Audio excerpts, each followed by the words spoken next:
Il progetto di accoglienza dei comuni di Riace e Kaulonia nasce 10 anni fa, quando SPRAR e indennizzi statali erano ancora di là da venire, per semplicissima compassione nei confronti di famiglie, donne incinte e bambini che chiedevano aiuto sulle coste italiane. Le prime persone accolte sono state alcune ragazze nigeriane che hanno trovato casa nei locali del centro storico messi a disposizione dall'amministrazione comunale. Ci sono state anche allora delle paure e allora abbiamo portato casualmente queste ragazze in chiesa,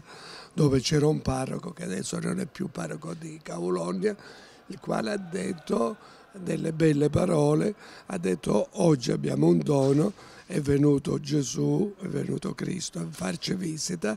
e dicendo è venuto Cristo a farci visita ha indicato i volti, come dire, pallidi,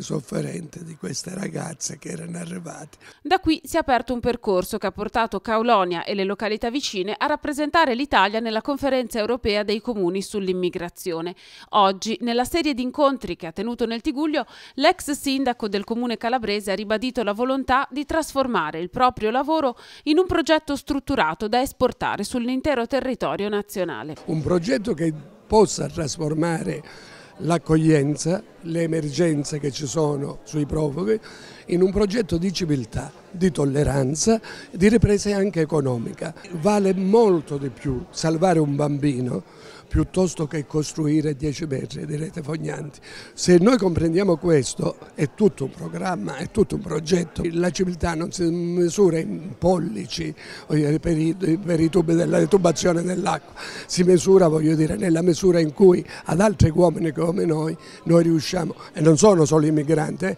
parlo dei migranti, parlo delle persone che hanno bisogno e che debbono, nella misura in cui altri uomini lo possono fare, essere recuperati.